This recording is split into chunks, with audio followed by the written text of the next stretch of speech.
చూసుకోవడం కోసం నగర కమిటీలు కానీ ఇలాంటి అనేక విషయాలు ఈ 2 రోజులు అభ్యాస వర్గంలో నేర్చుకున్నాము.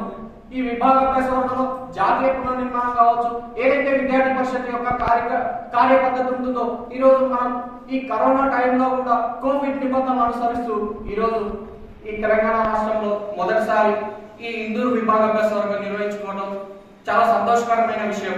అదేవిధంగా మనం ఏదైతే ఈ విభాగంలో సుమారు ఒక 25 శాఖలు ఉన్నాయి. ఈ 25 శాఖల యొక్క పని ఏ విధంగా పెంపొందించాలి, ఈ కొత్త శాఖను ఏ విధంగా మనం బలోపేతం చేయాలని చెప్పేసి మనకి అనేక మార్గదర్శకం చేసినటువంటి కర్ణాకరణ, అదేవిధంగా ఏదైతే మనకి జాతీయ విద్యా విధానం ఉంది, ఈ రోజు మనల్ని బానిసలుగా బందీలుగా చూసి ఈ రోజు విద్యా విధానాన్ని పూర్తిగా నాశనం చేసినటువంటి లౌకిక విద్యని మొత్తం తొలగించి జాతీయ విద్య కావాలి. ఈ రోజు మనకు కావాల్సినటువంటి విద్య ఏదైతే ఉన్నదో ఈ రోజు ఈ దేశం కోసం ప్రాణాలు అర్పించినటువంటి అమరవీరులను స్ఫూర్తిగా పొందుతూ ఈ దేశం కోసం పనిచేయాలని చెప్పేసి ఏదైతే నూతన విద్యా విధానం విద్యార్థి పరిషత్ కలవగలదో ఆ విద్య ఈ రోజు తీసుకురావాలని చెప్పేసి విద్యార్థి పరిషత్ గత 40 సంవత్సరాల నుంచి చేసిన పోరాట ఫలితంగా ఈ రోజు న్యూ ఎడ్యుకేషన్ పాలసీ వచ్చింది.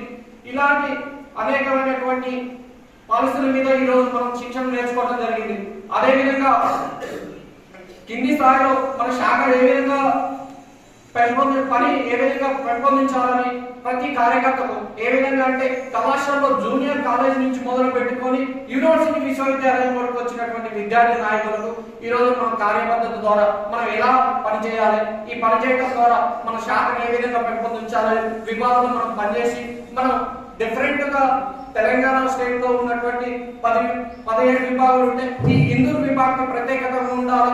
అదే విధంగా ఇక్కడ ఉన్నటువంటి మనం చాలా మంది కూడా మనకి వెల్ విషర్లు ఉన్నారు, ఏ విధంగా వాళ్ళ ద్వారా మనం యాక్టివిటీకి స్టార్ట్ చేసుకోవచ్చు అని చెప్పేసి మనం తెలియజేసుకున్నాం. ఒక ఎగ్జాంపుల్ ఏంటంటే ఏదైతే మనకి జిల్లాలో ఉన్నటువంటి ప్రగతి భవనం ఏదైతే ఉంటుందో ప్రజా సమస్యలు చేసుకోవడం కోసం ఈ రోజు కలెక్టర్ గారు అక్కడ ఉన్నటువంటి గ్రామ ప్రజలకు చాలా సమస్యలు ఏ విధంగా పరిష్కరిస్తారో ఈ రోజు మనం కూడా విద్యార్థి పరిషత్ ప్రతి జిల్లాలో కార్యాలయం ఉన్నది. ఈ కార్యాలయం దగ్గరకు వచ్చి ప్రతి విద్యార్థి కూడా ఈ రోజు ఏదైతే విద్యారంగ సమస్యలు ఉన్నాయో మా సమస్యలు ఈ కార్యాలయానికి వస్తే సాల్వ్ అవుతాయని చెప్పేసి ఈ రోజు విద్యార్థి పరిషత్ కార్యాలయానికి రావాల్సినటువంటి అవకాశం ఉంది. ఈ రోజు ముఖ్యంగా మనం వివిధ ఆయామాల పని గురించి ఇంతకు ముందే నరేశారు కొత్త బాధ్యతలు అమలు చేసిండు.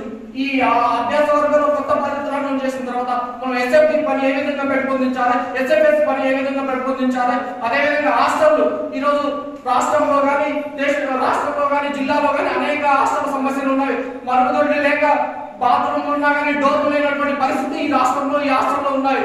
ముఖ్యంగా అదేవిధంగా ఈ రోజు స్టూడెంట్ వాళ్ళు ఎస్ఎఫ్ఐస్ ఏదైతే ఉన్నదో ఈ రోజు విద్యార్థులు మెరిట్ స్టూడెంట్ ఉంటారు, ఆందోళన కార్యక్రమాలు చేయడానికి దగ్గర ఉన్నటువంటి పరిస్థితి ఉంది. వారి ద్వారా ఏ విధంగా అయితే మనం సేవా యాక్టివిటీ చేయాలి, యూజీసీ స్కాలర్షిప్లు కానీ లేకపోతే విద్యారంగ సమస్యలు కాకుండా బ్లడ్ డొనేషన్ క్యాంప్ కానీ ఎన్ఎస్ఎస్ ఎన్సిసి ద్వారా మన విద్యార్థుల్ని మన విద్యార్థి పరిషత్ నాయకులుగా తయారు చేయాల్సినటువంటి అవసరం ముఖ్యంగా ఉన్నది. ఈ 4 జిల్లాల నుంచి మనం అనేక మంది కార్యకర్తలు ప్రతి క్యాంపస్ లో ఈరోజు 75 ఇయర్స్ నుంచి బాలకృష్ణ స్వతంత్ర ఉద్యమంలో తర్వాత 73 సంవత్సరాలు పూర్తి చేసుకున్నది విద్యార్థి పరిషత్. ఈ 73 సంవత్సరాల తర్వాత 2 సంవత్సరాల తర్వాత 75 సంవత్సరాలు అడుగు పెట్టబోతుంది విద్యార్థి పరిషత్. ఈ 75 సంవత్సరాల్లో మనం ఏదైతే ఈ ఇందూరు విభాగంలో సుమారు 88 మండలాలు ఉన్నాయి.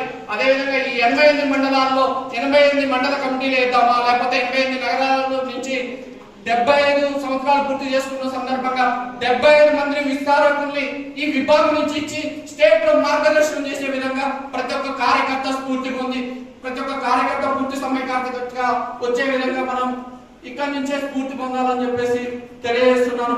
అదేవిధంగా గత 2 సంవత్సరాలుగా మన విద్యార్థి పరిషత్ కోవిడ్ టైంలో అనేక సేవా కార్యక్రమాలు చేసింది. ముఖ్యంగా ఏదైతే హెల్త్ ఇష్యూస్ కానీ లేకపోతే కరోనా సమాజం సంక్షోభంలో ఉంది, విద్యార్థి పరిషత్ ఈ రోజు ముందుకు వస్తుంది. ఈ రోజు డాక్టర్లుగా ఈ రోజు లాయర్లుగా పోలీసులుగా ఉన్నటువంటి వాళ్ళకితో పాటు విద్యార్థులు కూడా ఈ రోజు ఫ్రంట్ వారియర్ గా గుర్తించినటువంటి పరిస్థితి ఉన్నది. ఈ రోజు మనం స్పెషల్ డ్రైవ్ తీసుకున్నాం రాష్ట్ర వ్యాప్తంగా. ఏదైతే ఈ వారం రోజుల్లో స్పెషల్ డ్రైవ్ తీసుకున్నామో బ్లడ్ డొనేషన్ క్యాంపులు కావచ్చు, హెల్త్ క్యాంపులు కావచ్చు, లేకపోతే జిల్లాలో ఉన్నటువంటి గిరిజన తాండాల్లో కానీ హెల్త్ క్యాంపులు స్పెషల్ డ్రైవ్ పెట్టి ఈరోజు నిర్వహించడం జరిగింది.